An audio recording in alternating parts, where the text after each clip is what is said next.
El triunfo de Occidente.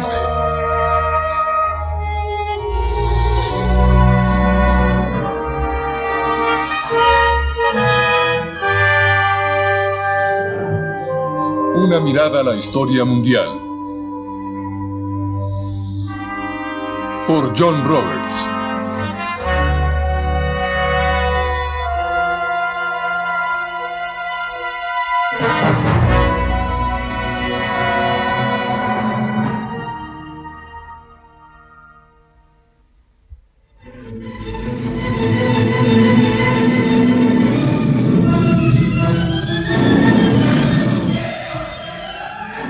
En la primera mitad de este siglo, algo parece haber resultado muy mal. Fue una época en la que los sueños se desvanecieron. Un tiempo en que las artes de un mundo estable y optimista, sano, progresista, parecieron enloquecer. Un momento en que los hombres perdieron la fe en la civilización occidental.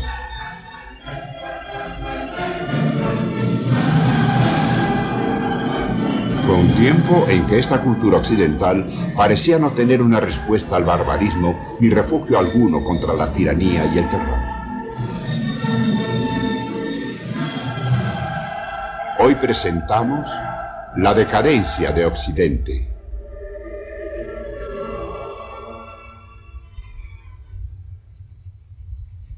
Paradójicamente, fue el derrocamiento del nazismo lo que para algunos fue la última desilusión, porque eso mostró lo que sucedió en lugares como este. Es un campamento en el sur de Francia, cerca de los Pirineos, no lejos de Perpiñán, y sirvió como campo de reunión, donde se concentraban las personas para enviarlas a los campos de exterminio en el oriente. Cuando los ejércitos aliados revisaron los campamentos, al final de la guerra, lo que descubrieron ahí horrorizó tanto al mundo que algunas personas lo consideran increíble en sentido literal, que esas cosas hayan sucedido en el siglo XX entre la civilización europea. Aún así, estos campos fueron producto de la más culta y sofisticada sociedad europea y de todo el mundo occidental, de hecho. Alemania había sido líder de Europa en la ciencia, arte, estudios de la mente, el cultivo de la herencia del pasado.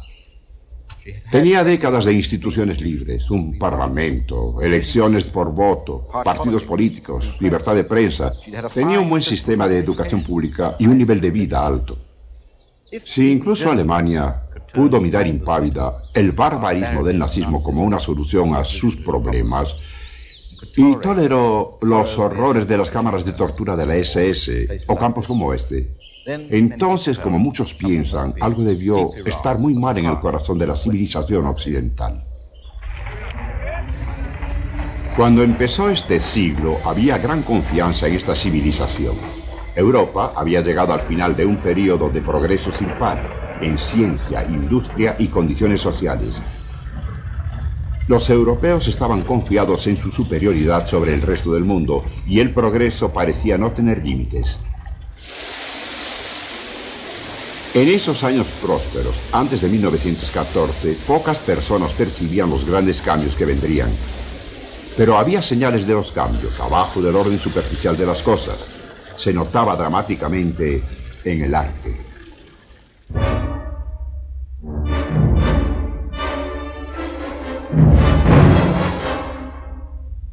Muchos pintores, poetas y músicos daban la espalda deliberadamente a sus viejas tradiciones.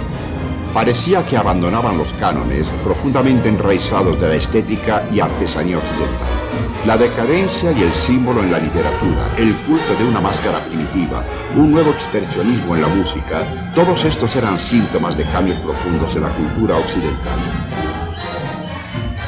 Iban más allá de un abandono de los cánones tradicionales del gusto a un abandono del respeto por el orden, la disciplina y el control.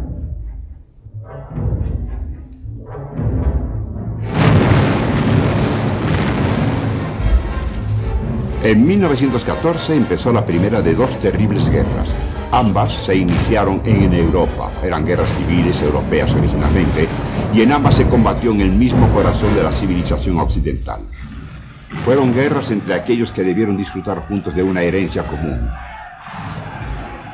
Con ellas se destruyó la fe de millones de europeos en su civilización, su aceptación de cómo funcionaba, sus creencias en sus valores y su esencia de decencia.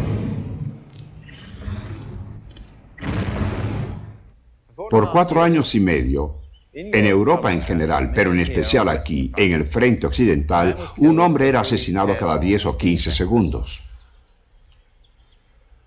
Los cementerios, monumentos y las lápidas en iglesias de los pueblos lo conmemoran. Asesinar hombres nunca se había realizado de un modo tan eficaz. Era la primera guerra en la historia, de la cual resulta cierto que más hombres murieran por la acción enemiga que por enfermedad. Y además quedaron otros millones de ciegos, inválidos y dañados, muchos de los cuales se podían ver en las calles de las ciudades europeas en los años siguientes, recordando al mundo por sus tragedias la gravedad de lo que había pasado. Lejos del frente occidental también, los europeos tuvieron que aprender otras duras lecciones. Sus ejércitos pelearon en África, se enfrentaron a los turcos en el cercano Oriente y Asia y no siempre les resultó bien. En Galípoli, los británicos sufrieron una derrota de los turcos y tuvieron que retirarse. En Kut, Mesopotamia, actualmente Irak, todo un ejército británico se rindió ante los turcos. Esto fue un revés para las armas y prestigio británico que no pasó desapercibido en el mundo no europeo.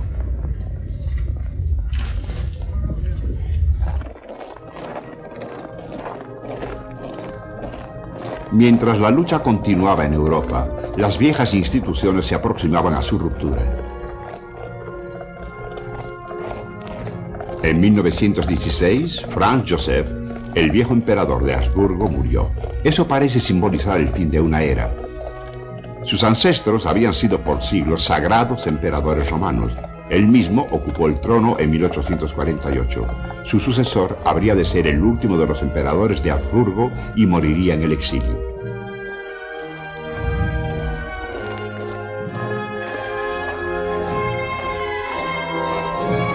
Mientras los grandes poderes europeos permanecían encerrados en el combate, sus cimientos se irían debilitando y dañando por el desgaste de la guerra. La parálisis militar era absoluta y solo podría romperse con la intervención de otra potencia: el poder de la mayor democracia del mundo. En 1917, los Estados Unidos entraron en la guerra del lado de los aliados. Esto provocó un evento tan destructivo de la vieja Europa como la revolución bolchevique que ocurrió más tarde ese mismo año. Por primera vez, desde las masacres turcas del siglo XVI, el destino de Europa iba a ser establecido por extranjeros. El empate se rompió demasiado tarde para salvar a Europa de los demonios del temor, incertidumbre moral y escepticismo que se habían dispersado entre ellos en los años de la lucha. En los años siguientes se habría de paralizar la voluntad de los hombres, obstaculizando su respuesta a los enormes problemas que surgirían cuando al fin llegara la paz. Pocos de los jefes de Estado que se reunieron en París para firmar la paz veían el futuro con mucha confianza. Los europeos presentes lo veían con temor y precaución. Solo el presidente de los Estados Unidos, Woodrow Wilson, se mantenía como un soñador, con sueños de un nuevo orden mundial basado en la democracia, hermandad, un nuevo orden que surgía del viejo mundo. Los norteamericanos geográficamente eran extranjeros, pero habían nacido y tenían raíces de la civilización europea. La mayoría de las naciones que firmaron el tratado, curiosamente, no eran europeas. El tiempo de una hegemonía europea en el sentido político había pasado. Pero de Versalles nació un suceso prometedor.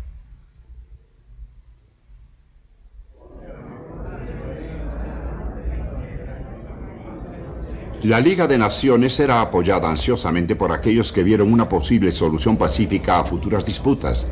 Pero aun cuando la Liga era realmente la creación de Wilson, los Estados Unidos no tomaron un escaño en Ginebra. Los norteamericanos regresaron a casa. Tampoco ratificaron la paz. Los norteamericanos le dieron la espalda a Europa, dejando a sus endeudadas naciones resolver sus problemas de la posguerra. En 1918, Europa estaba en el límite del colapso económico. Muchos países se enfrentaban a la inanición.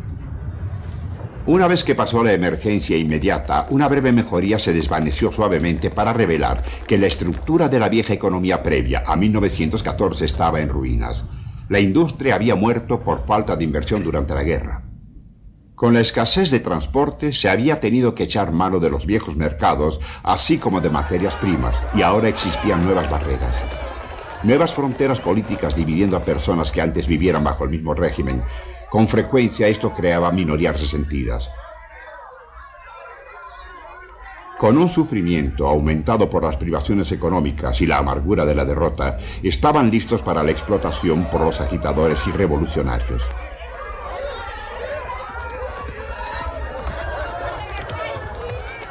Los revolucionarios habían estado trabajando durante la guerra. A principios de 1917, el desgaste por la guerra en Rusia finalmente acabó con una monarquía cuya autoridad databa desde la era bizantina. Después de meses de incertidumbre y años de guerra civil, al fin surgió en Rusia una nueva clase de Estado. Una vez más el despotismo, pero en esta ocasión este era en nombre de una causa común. El nuevo Estado se proclamó propiedad de los trabajadores rusos, guiado por una élite que actuaba despiadadamente en su nombre. Ideológicamente era un régimen ateo y materialista que se autoproclamaba líder y promotor de la revolución de las clases trabajadoras en todo el mundo. La futura superpotencia habría de continuar por el camino de la industrialización y fortalecimiento militar en nombre del ideal revolucionario. Este fue un gran hecho internacional, ya que las ideas de la revolución empezaron a viajar más allá de Rusia y encontraron tierra fértil en otras partes.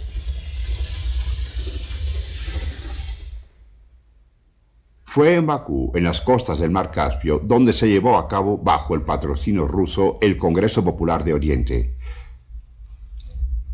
Aquí se reunieron nuevos actores o futuros actores, buscando hacer a un lado a los patrones imperialistas que habían dominado sus países por tanto tiempo. Lenin siempre aseguró a sus seguidores que había un inmenso potencial revolucionario entre los pobladores de los imperios asiáticos. En la India, Birmania, Malasia, Indochina, la misma China, Indonesia, había cientos de millones de súbditos coloniales, algunos de los cuales habían empezado al fin a pensar que pudiera ser que la corriente de la historia hubiera cambiado. La corriente que llevara a los europeos a un dominio mundial se estuviera empezando a revertir al fin. Además, era evidente que los explotadores habían perdido su confianza. En Inglaterra, por ejemplo, en 1924, en Wembley, se realizó una gran exhibición del imperio. El rey y la reina asistieron 2 veces a verla. Parecía sugerir que nada había cambiado. La paz y la confianza habían regresado después de la victoria. La monarquía inglesa y sus instituciones parecían intactas. La economía al fin mostraba signos de recuperación y el imperio estaba íntegro, e incluso un poco más extenso que en 1914. El emperador enviado por el rey seguía gobernando la India, la mayor posesión imperial de todas. El Raj se veía aún tan sólido como siempre. En los años 20, los imperialistas europeos aún se comportaban como si nada hubiera cambiado en el mundo imperial. Pero una sombra estaba invadiendo los imperios asiáticos y se volvió cada vez más difícil de ignorar. Japón había llegado muy lejos desde que la revolución Meiji llevó de nuevo al emperador al centro de la vida política y la lanzó a un proceso de modernización. La coronación en 1928 del Hijo del Cielo tuvo una apariencia muy europea. En 1904 fue el primer estado asiático en iniciar y al final ganar una guerra contra una potencia europea, Rusia. Eso fue una huella en el proceso a través del cual se convirtió en un estado poderoso. La Gran Guerra le dio nueva libertad para seguir por ese camino. Las exigencias económicas de los aliados aceleraron su crecimiento industrial. Así creó una industria de armamento moderno. Mientras tanto, el debilitamiento del poderío occidental en Asia le dio la gran oportunidad de utilizar su nueva fortaleza. Japón fue la primera potencia no occidental que adoptara con éxito los peligrosos dones de Occidente. Con fuerzas armadas moldeadas al estilo de las occidentales, siguió los primeros ejemplos europeos, utilizándolos cada vez más para intimidar y presionar a su vecino asiático, China. Paradójicamente, mientras las ideas occidentales se extendían en Asia, esas mismas ideas perdían terreno más rápido que nunca en Europa, el antiguo corazón de Occidente. Un síntoma de esto fue el repentino éxito de un libro publicado a fines de la Gran Guerra por un maestro alemán, Oswald Spengler. El título de su árida, confuso y casi ilegible volumen es de una simplicidad dramática: La decadencia de Occidente. Aun cuando pocas personas lo leyeron por completo, y menos aún entendieron lo que intentaba decir, su título resultó atractivo. Se convirtió en un cliché. Y así miles de personas compraron y hablaban acerca del libro. Pero había mucho que decaía. El abandono de tradiciones peligrosas, por ejemplo, frecuentemente abandonada por los intelectuales y educados, y que jamás echó raíces profundas entre las masas de las ciudades industriales. Bajo presión por el materialismo y la difusión de ideas liberales, el cristianismo, corazón de la tradición de la cultura occidental, se encontraba cada vez más a la defensiva. Y no solo puntos de vista morales y religiosos, sino también el modo tradicional de ver al mundo físico estaba siendo atacado. Los científicos habían estado deteriorando hacía décadas el viejo punto de vista mecanístico del universo cuyas raíces partían de Newton. Entre los nombres de aquellos que contribuyeron a su demolición, probablemente el más conocido sea Albert Einstein, pero hubo muchos otros. Lo que él y los demás trajeron fue la máxima transformación de la ciencia desde el siglo XVII. La caída de las fronteras entre sus departamentos tradicionales, el desecho de leyes universales, la erosión de distinciones tradicionales entre el espacio y el tiempo, la masa y la energía. Poco podían entender lo que significaban esos cambios, pero desestabilizaron después los cimientos de una cultura, y en un sentido al menos, muy pronto tendrían un desenlace práctico devastador. Y un nuevo científico de Nueva Zelanda, Lord Rutherford, había realizado experimentos claves que revelaron que las partículas más pequeñas de la materia, los átomos, eran sistemas de partículas, el fundamento de la física nuclear. Quisiera decir unas cuantas palabras sobre los métodos e ideas empleadas para partir los átomos. Los científicos tenían un impacto más inmediato en el público. Sigmund Freud, por ejemplo, cuyas ideas bien o mal interpretadas ocupaban para los 20 la charla cotidiana. Esas ideas cristalizaron en una nueva mitología, una que cambiaría la opinión humana sobre la agresión, sexo, culpa y responsabilidad moral.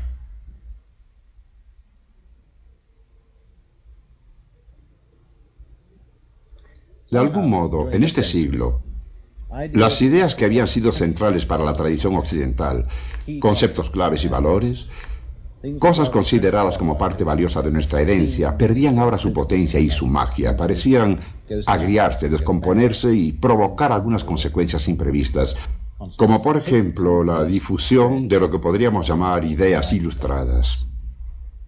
La difusión de una creencia en el progreso, en secularismo, había sido aceptada por las personas con regocijo, mientras las fronteras de la superstición y la religión tradicional eran derribadas. Sin embargo, al mirar el desenlace, lo que pareció suceder fue que con esas fronteras cayó también parte del comportamiento decente, la moralidad convencional e incluso el respeto por sus propios paisanos. Las nuevas ciudades que habían crecido, la literatura que se difundía, no parecía tener tampoco un nuevo objetivo a la civilización, sino más bien una especie de barbarismo en masa. Y en niveles más profundos, muchos europeos bien educados descubrieron que también ellos estaban en vías de criticar lo que apreciaban, incluso llegando al punto de dudar de aquello que representaba su civilización. La autocrítica pareció llevar a la desconfianza, a la autodestrucción intelectual, y así empezaron a minarse los valores y la confianza en el raciocinio mismo en el cual descansaba su civilización. No se encuentra una figura que represente al siglo XIX y tal vez la época victoriana que Sigmund Freud, el mayor nombre en la historia del estudio de la mente, solo que todo lo que él haya conseguido, real y clínicamente, por aquello que se le conoce, para muchas personas que no han leído una palabra de sus libros, es la destrucción de la seguridad que una vez se sustentó en el intelecto autónomo y racional. De algún modo se piensa que él lo dejó como una caricatura, un títere de las fuerzas oscuras del inconsciente. Y hay algunos síntomas que vemos en las artes de los 20. Movimientos como el futuro, surrealismo, Dada, parecían llevarse todas las bases del entendimiento para el individuo educado que había apoyado por siglos los cánones tradicionales de la estética artística y artesanía de Occidente. Parecía que alejaba todo sentido de seguridad sobre lo que era importante, ya no digamos lo que era hermoso en el arte, tal vez acabando incluso con la idea del arte como una actividad autónoma en sí. Y esas fuerzas de la sinrazón y el irrealismo parecían a la luz pública correr con toda libertad. Durante los años 20 y 30, en la política y la economía, todos los caminos que tenían algún rumbo se alejaban de la seguridad tradicional del liberalismo.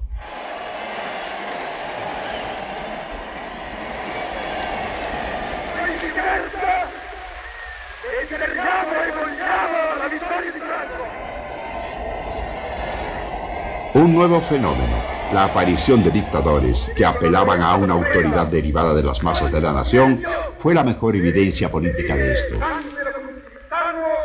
El primero en aparecer fue Mussolini, cuyo movimiento dio curso a un nuevo término político, el fascismo. Él se benefició del terror al comunismo que sentía una Italia de la posguerra debilitada y por un nacionalismo distorsionado. Y esas fuerzas fueron, entre otras, las mismas que llevaron al poder en Alemania a otro hombre mucho más peligroso. En 1933, Hitler se convirtió en canciller, y así se iniciaron 12 años terribles para Alemania y Europa. Hitler era en cierto modo un genio político y un gran demagogo. Su conocimiento de las necesidades emocionales de su auditorio lo llevaron al poder, y con ese poder revolucionó toda Alemania.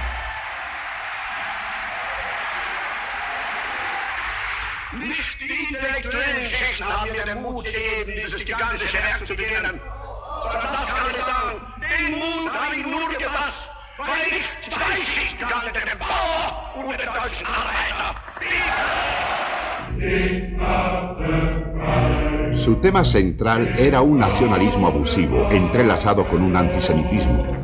Un nuevo orden antitésico al que toda la Europa civilizada había sustentado estaba surgiendo. Los libros que eran documentos básicos de la civilización europea, entre ellos trabajos de Freud y Einstein, eran arrojados a las llamas.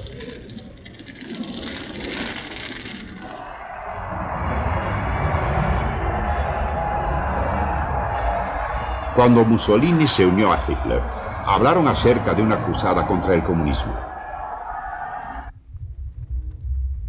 La Rusia soviética, la capital del comunismo, continuaba durante los 30 como un mundo misterioso y desconocido. Lo que era claro era que estaba viviendo una gran agitación. El punto central era la transformación del campo a través de la colectivización de la agricultura. Una empresa brutal que costó millones de vidas. Eso abrió el paso al inicio de la marcha hacia la industrialización que había empezado con los zares. El hombre que presidió después de la revolución y sobre el terror que había imprimido fue un nuevo autócrata, Joseph Stalin. Bajo su mando, Rusia se convirtió en un estado totalitario, como ni en los tiempos de los zares y ni siquiera Alemania lo fue con Hitler.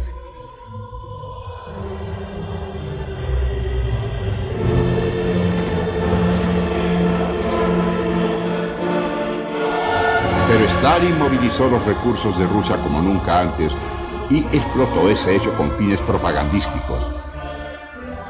Los observadores extranjeros empezaron a impresionarse por las imágenes heroicas de éxito económico y de ingeniería. Presas enormes como aquellas que contiene el río Dnieper, sembradíos inmensos y campos ricos en granos. Los dictadores pueden poner cortinas.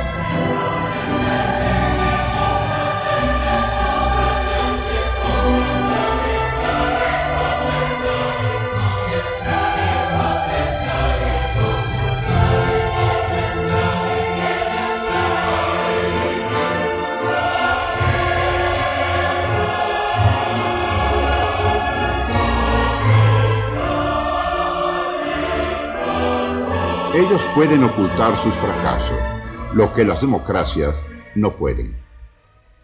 Y a principios de los 30, la mayor de las democracias, los Estados Unidos, iba hundiéndose en el mismo caos económico que ahogaba la democracia en muchos otros países. Los 20 habían sido prósperos, y el principio de los 30 fue aún peor para los norteamericanos. Para muchos resultaba claro que la vieja economía de mercados libres se había destrozado irreversiblemente. Pero, ¿qué quedaría en su lugar? ¿Y cómo podrían los norteamericanos sacudirse la paralizante depresión psicológica y el sentimiento de impotencia que venía unido al colapso económico? Entonces surgió una respuesta dada por Franklin Roosevelt, el político electoral con más éxito que hubiera existido en los Estados Unidos y tal vez el salvador de la democracia norteamericana. Roosevelt era rico, un patricio, pero habló para todos los hombres. He visto a millones que carecen de los medios para comprar los productos para satisfacer sus necesidades. Y por su pobreza, carencia de empleo, se extiende el sufrimiento a muchos otros millones. Él ofreció confianza en la incertidumbre, esperanza en lugar de la desesperación. Abundaba en palabras tanto como en hechos, pero las palabras eran cruciales. Al tomar de nuevo el juramento a la oficina como presidente de los Estados Unidos, asumo la solemne obligación de guiar al pueblo norteamericano adelante por un camino que todos ellos han decidido tomar. El nuevo compromiso abarcó gran cantidad de inmensos programas de trabajo público para revitalizar la economía y absorber a los desempleados. Fue el inicio de nuevas aperturas en la empresa pública.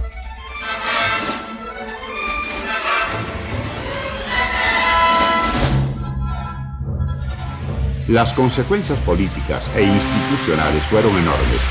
Roosevelt, en verdad, dio al capitalismo americano un nuevo aire vital a través del gobierno que tanto temió.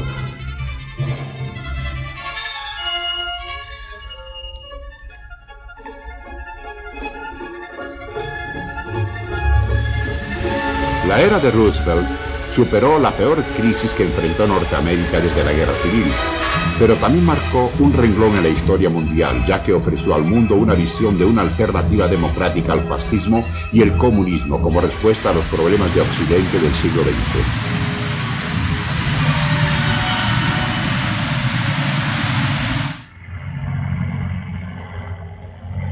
Mientras tanto, Europa se hundía cada vez más hacia la guerra. Esta vez la lucha sería más enconada y salvaje de lo que fuera la de 1914 y 18. Los hombres se habían vuelto más cínicos. Estaban dispuestos a usar sin escrúpulos las nuevas armas de un inmenso poder destructivo que la tecnología había puesto en sus manos. Muy pronto se vio claramente que los hábitos de la civilización estaban desapareciendo.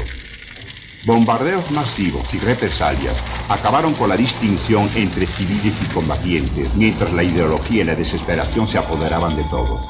La guerra total había llegado, y la guerra se extendió primero hasta abarcar toda Europa y después más allá.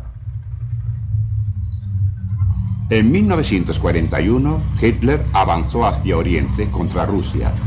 La Operación Barbarossa recibió el nombre por un emperador alemán de la Edad Media. Vino a confirmar una vez más el viejo temor ruso del enemigo de Occidente. Poco después de que se inició la invasión a Rusia, Roosevelt se reunió con Churchill. El líder de la nación en paz se encontró con el líder de la nación en guerra. Pero hablaban el mismo idioma, en un documento que incluía su punto de vista sobre un mundo de la posguerra, el Tratado del Atlántico. Este hablaba sobre el derecho de todas las personas a elegir la forma de gobierno, y esas palabras reflejaban las esperanzas de norteamericanos e ingleses, ya que eran derivadas de las aspiraciones de una civilización occidental liberal. Era un signo claro del sentido que tomaba la guerra ideológicamente. La conducta nazi y su brutalidad daban a los aliados un papel moral, aun si no lo deseaban. En 1941 las peores revelaciones habrían de venir. Nadie había soñado con el genocidio, pero sabían del trato a los rehenes civiles y atrocidades en el campo. Y había otra influencia presente que hacía que la guerra pareciera más ideológica, la confusión de diferencias y distinciones entre los aliados si es que querían actuar con eficacia juntos. Todos deseaban compartir las mismas frases simples y mitológicas para superar dificultades que habrían sido peligrosas al salir a la luz. Bretaña, por ejemplo, tuvo casi que dejar todo a un lado para poder evitar que Rusia perdiera y mantener la buena voluntad y apoyo económico de los americanos hasta que entraran en la guerra. La confusión y falsas esperanzas a las que esa simplificación dio lugar habrían de rondar la década de la posguerra.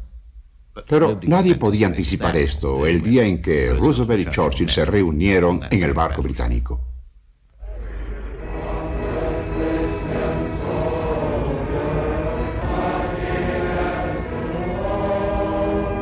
Al final de ese año, Hitler declaró la guerra a los Estados Unidos.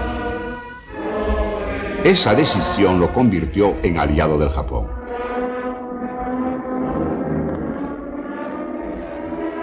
Japón acababa de realizar su última jugada por el dominio en el lejano oriente, al atacar posiciones británicas y norteamericanas, así como sus fuerzas en el Pacífico. Al unir su causa a la del Japón, Hitler había afectado una vez más decisivamente el destino de Europa, ya que de otro modo, el poderío americano pudo solo haberse limitado al Pacífico. En unos cuantos meses, los japoneses destruyeron los imperios coloniales del lejano oriente. Sacaron a los americanos de las Filipinas, los británicos se limitaron a Hong Kong y salieron de la península malaya. La Indochina francesa fue ocupada por los japoneses, la Indonesia holandesa fue conquistada. Estos fueron golpes dolorosos para la vieja supremacía europea. Cuando la fortaleza de Singapur se rindió a los japoneses, fue el desastre más dramático para el ejército británico desde Yorktown, la derrota decisiva en la guerra norteamericana de independencia. 80.000 prisioneros británicos y del Commonwealth cayeron en cautiverio. Los asiáticos que presenciaron eso no iban a olvidar tal humillación y se utilizó al máximo para crear una propaganda excesiva. I never cared for you before. Hong Kong, Burma, Singapore, my empire. India, I may lose too, then I only have the London blue. Bye, empire. Como la captura de Bataan en Corregidor, la victoria de Singapur fue uno en una serie de sucesos sorprendentes en el campo de batalla que impactaron y sorprendieron a los líderes militares de Occidente. Al usar Japón con tanto éxito la tecnología que fuera de Occidente originalmente, fue una explicación de esa sorprendente marca de victorias. Pero también se debió a una contribución única del Japón: la disciplina, dedicación y valor. La crueldad y salvajismo de los soldados japoneses se enraizó en una sociedad que respetaba aún profundamente la autoridad del emperador y el código del guerrero samurái.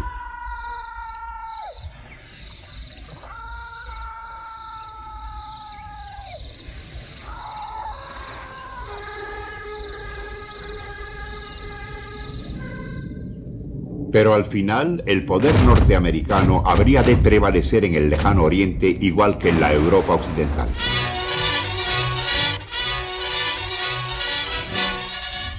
Los aliados tomaron medidas con redoblado esfuerzo en Les Ardennes y habían ganado mucho terreno en esa misma dirección, ya que el pueblo de La Roche fue recapturado. En 1944, los ejércitos aliados de Francia estaban bajo el mando norteamericano.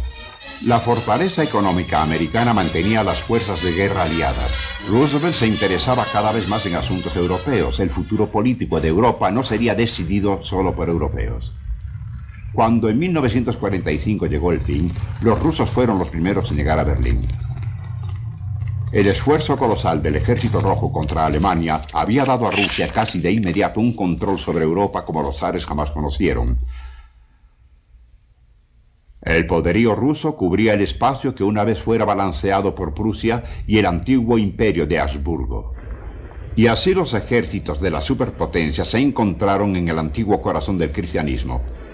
Por el momento eran aliados, sin embargo, ahí habrían de quedarse aun cuando se volvieran rivales y casi enemigos.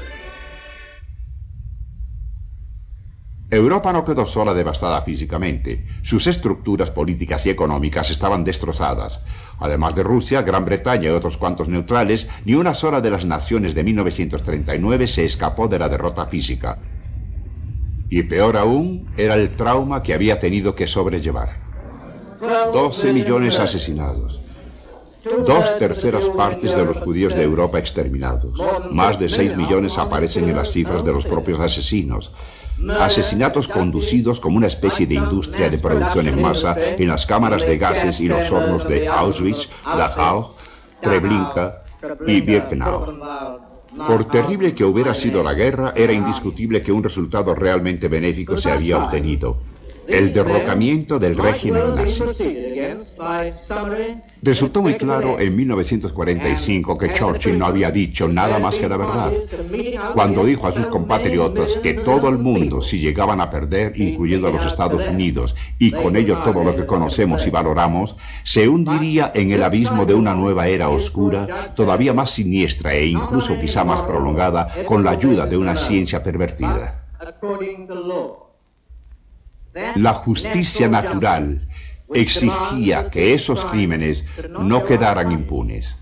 La guerra de Europa había sido después de todo una lucha moral, aunque ninguna nación entró a la guerra por ello.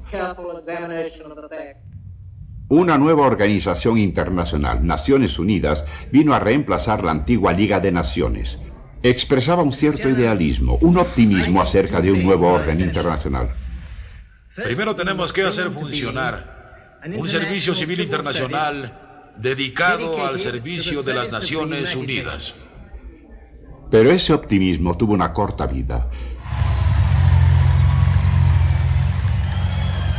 Casi enseguida, Rusia pareció desear alarmar deliberadamente a sus antiguos aliados al aislar a sus habitantes de aquellos de la Europa occidental, estableciendo nuevas fronteras.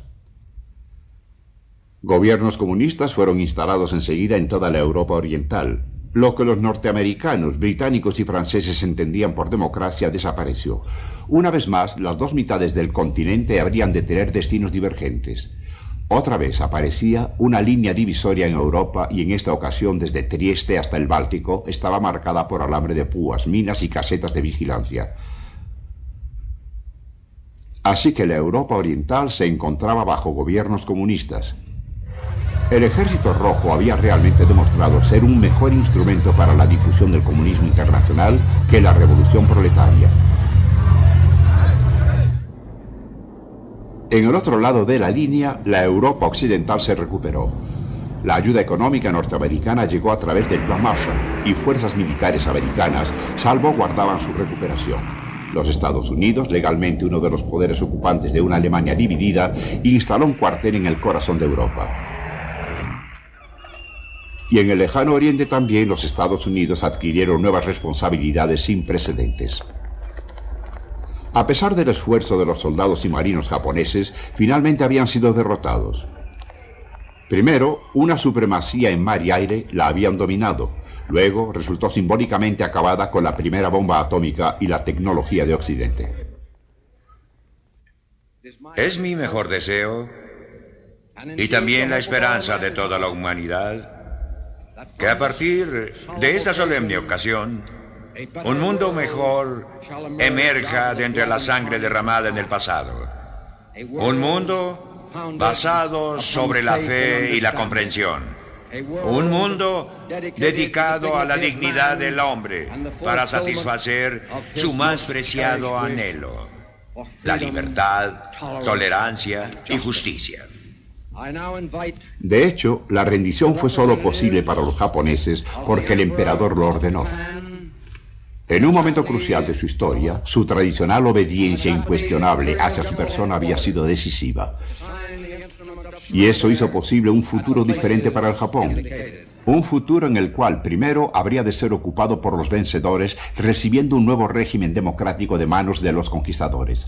El producto de esto sería un Japón con un nuevo estilo: liberal, democrático, una sociedad industrial y una mayor occidentalización también.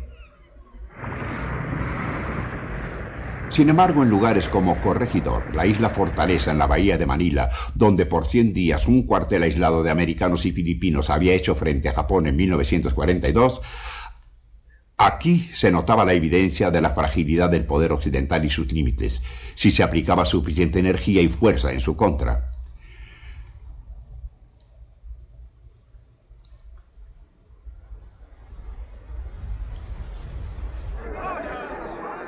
Surgieron movimientos nacionalistas en varios territorios que fueran coloniales, ya que no recibían con gusto los antiguos colonos. En la India, los británicos entendieron que la acción a seguir era obvia y se retiraron en 1947. Otros, los franceses por ejemplo, tardaron más. En Indochina estaban dispuestos a pelear, pero no tardó mucho en la perspectiva histórica para llegar al mismo resultado. 15 años después de 1945, los imperios occidentales en Indochina, Malasia, Indonesia, Birmania y la India se habían ido. El final del imperio fue seguido por otra paradoja. Los Estados Unidos eran la nación anticolonial más antigua.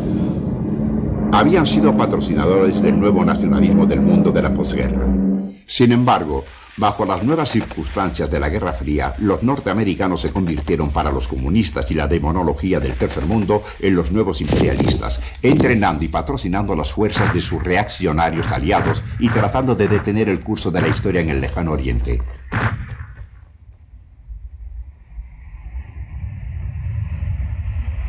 Enredados como se presentaron los años 60 en la complejidad de la lucha contra el comunismo, los Estados Unidos se vieron mezclados en una última y trágica iniciativa. Y no era desde luego un intento por preservar un dominio occidental sobre Asia, sino más bien un intento por ejercer su voluntad sobre el lejano oriente. Y aunque los Estados Unidos era la potencia más fuerte y grandiosa, el intento fracasó. La derrota que sufrieron los americanos demostró una vez más los límites del poder occidental. Y para algunas personas marcó, aunque solo fuera en el sentido de la Guerra Fría, una nueva etapa de la decadencia de Occidente.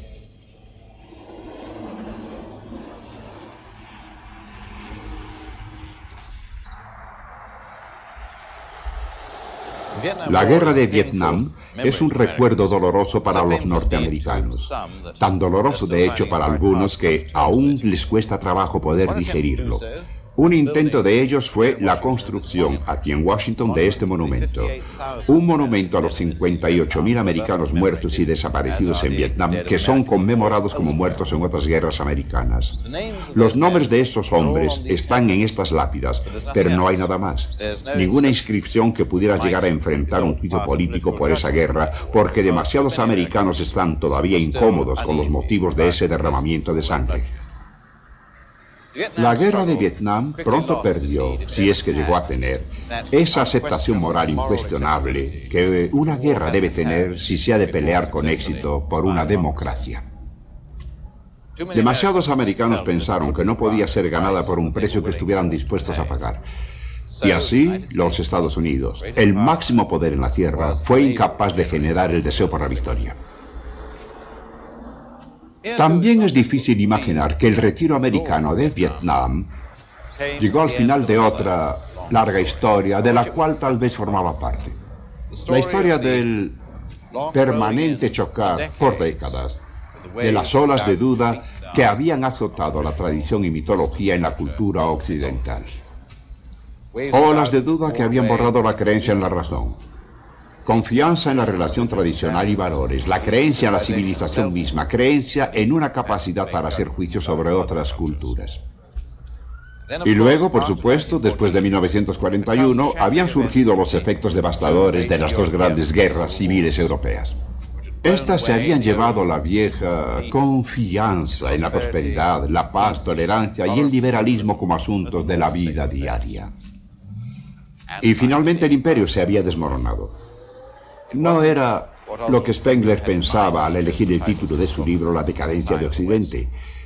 Pero esa frase, sin duda, tuvo un realismo escalofriante 60 años después de su publicación. Sin embargo, quizá aún queda algo por decir. El espectáculo dentro de Occidente puede parecer deprimente, pero ¿qué nos revela un punto de vista externo? Uno basado, por ejemplo, en el Japón. Durante años, su prosperidad ha sugerido sin duda a muchas personas de Occidente que al menos en el sentido económico están quedando atrás en una carrera que por mucho tiempo ellos encabezaron. Fue en 1951 cuando Japón envió su primer barco construido en sus astilleros para la exportación. 20 años después era la compañía constructora de barcos más grande del mundo. Y cuando su absorción de materias primas y energía se elevó, su mercado doméstico floreció. Aparecieron nuevas industrias y en algunas Japón tiene la vanguardia en el mundo.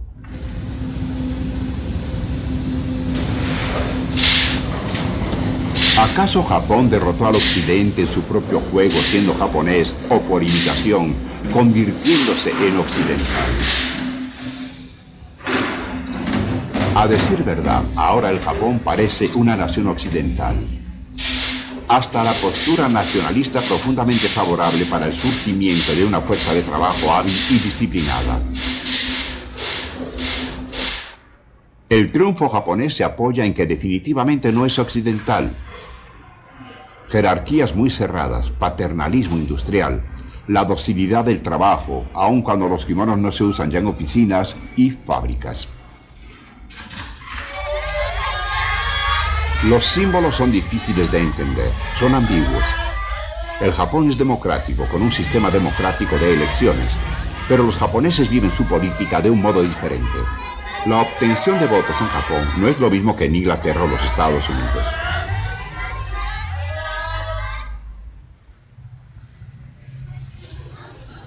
Puede ser prematuro para tratar de desenredar qué es lo que ha pasado con la cultura y tradición japonesa que enfrenta el sutil mensaje de la emancipación, contenido en nuevos bienes de consumo y medios.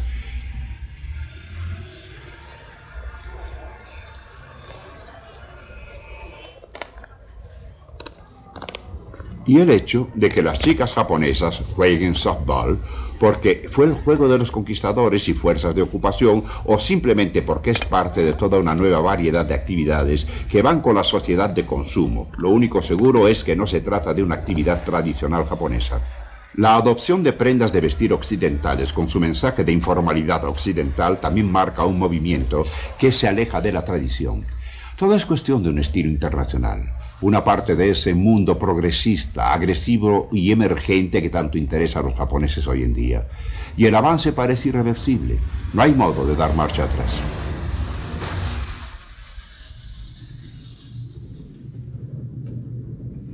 Al final confrontamos una paradoja. En el momento en que la civilización occidental estaba más devaluada por sus propios intelectuales, en un momento en que Europa, el antiguo corazón de Occidente, se había destrozado con esos sucesos tremendos del siglo XX. Fue el momento en que las ideas occidentales e instituciones tenían su mayor y máximo efecto transformador en otras partes del mundo. Esas ideas habrían de encender cambios revolucionarios, ambiciosos y bien planeados en el mundo.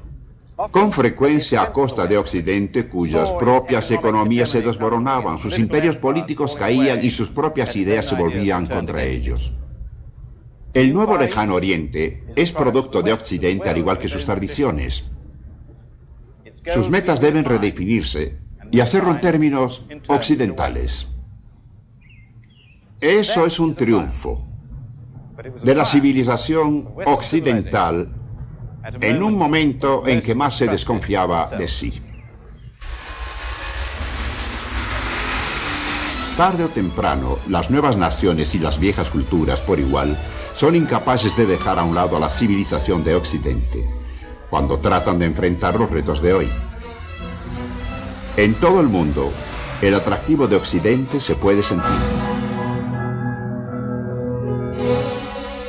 Y aun cuando la mayor parte de Occidente parece haber decaído, aún parece tener el viejo poder corrosivo. Un poder que fascina, corrompe, estimula e inspira. Elija su propia palabra al resto de la humanidad.